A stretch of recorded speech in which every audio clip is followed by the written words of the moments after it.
Do you have any ideas for a teenager who constantly picks at his nose, ears, touches eyes, and eats the pickings, also rubbing his hands together, and eats the skin flakes that fall from the rubbing hands and refuses to wash or use hand sanitizer? So, I mean, that's really relevant right now in terms of COVID, but it's relevant anyways because it's not socially appropriate, right? I mean, somebody who is constantly picking at themselves, touching their mouth, touching everything, and then going and touching another individual, regardless of COVID or not, is not socially appropriate. So, you know, in terms of ideas for that, give us a little bit more about what this person's understanding is like, you know, because if the person does understand, you know, you can present some role play to them. You can do things called a contingency map. I can pull up a contingency map, but here's what's appropriate and here's what's not appropriate, and this is why. Let me pull up a contingency map and Shira can keep talking. Yeah, and I think there's two parts for this. Like the first part is like, do you want them to stop with those behaviors, which would be part number one, or is it okay that they do the behaviors as long as they wash their hands after? So I think that that would be a different answer depending on, you know, what the goal is. Is the goal for them to completely, you know, stop picking, or is it to give them, you know, a time and place so that they can do it only at night in their bedroom, or is it something that you just want to stop completely, or can they just, as long as they wash their hands, like, you know, because maybe you can make it okay and make them some sort of rules that if you're going to do this, then you need to wash your hands after. And then you're saying they're still refusing to do that. It's hard because it's so automatic, right? You can't control other people's like sensory feedback, but you can try to offer reinforcement. Explain to them, like using this contingency map, as to why they shouldn't be doing it and what's in it for them if they do things like the appropriate way.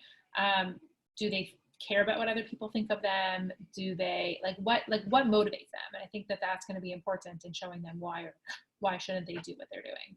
I think it's also important to look at function, right? So what's the function of the behavior? So, you know, we're assuming right now that the function of the behavior is sensory, but maybe the function of the behavior isn't sensory. Maybe the function of the behavior is escape. So you notice that, you know, the student starts picking his, you know, face more when you're presenting harder tasks. Or, you know, the function of behavior is attention because, you know what, every time he picks his face, mom says, hey, stop doing that. She gets off of her phone and says, hey, stop doing that. So looking at that function as well. And if it isn't sensory, then there's other function-based methods that you can use. Now, if it is sensory, it would be looking at something like this. If they are, you know, understanding, you can say, okay, here's the situation. Here's the quote unquote right way to do it. Here's what, you know, if you don't do it this way, then this is what happens and here's the consequences. Shira was also talking about motivation, right? So, you know, what's in it for the student not to do it? So is some type of reward based. So, you know what, if the student goes for X amount of minutes or even X amount of seconds without engaging in the negative behavior, DRO, then they can have blah, blah, blah. Yeah, that's what I was thinking. I was thinking you could do some sort of DRO. I think it might get confusing if you first reinforce the hand washing and then try to fade the picking totally. You might just want to like pick one or the other, because once they've learned that it's okay to, you know, pick their skin and then be able to wash their hands, and you're going to kind of change the rules, which might be a little bit confusing. So a DRO would be a great thing to do.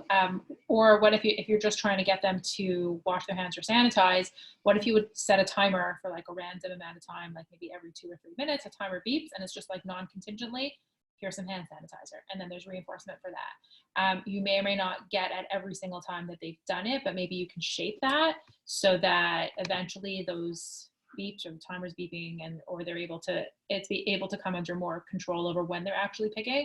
But just having some practice non-contingently, or I don't know if that's the right word, but just timer beeps, which is hand sanitizer, reinforcement, just some practice with that. You're right, Shira. I mean, much like we've talked about before, having the break card be almost, you know, punishment because, you know, they're engaging in negative behavior, and then go take a break comes out. It might be the same way, you know, they're picking their skin and then you say, go wash your hands. So the go wash your hands becomes aversive. So with that timer going off, or if it's a non-contingent time when they have to go wash their hands, it's not dependent on when they're picking their face, or it doesn't just come out when they're picking their face, because you're right, that can become aversive as well. Right. Okay. We'd like to start with the washing after, with eventual getting rid of the behavior. Yeah, for sure. start with the washing hands and trying to make that desensitize them to washing their hands, desensitize them to using hand sanitizer. Excellent. I mean, it's a good skill in general, so it's definitely worth teaching, like, or even just being able to follow the instructions of go wash your hands, like that comes up. I don't know how old the student is, like if they're a younger student, then that would come up a lot more often, whether in school or whatever. So it is worth teaching them, be able to follow the instruction of wash your hands. But pairing it so closely with that might just become, a bit of an aversive. So separating it out and just teaching it separately might be helpful. Yeah.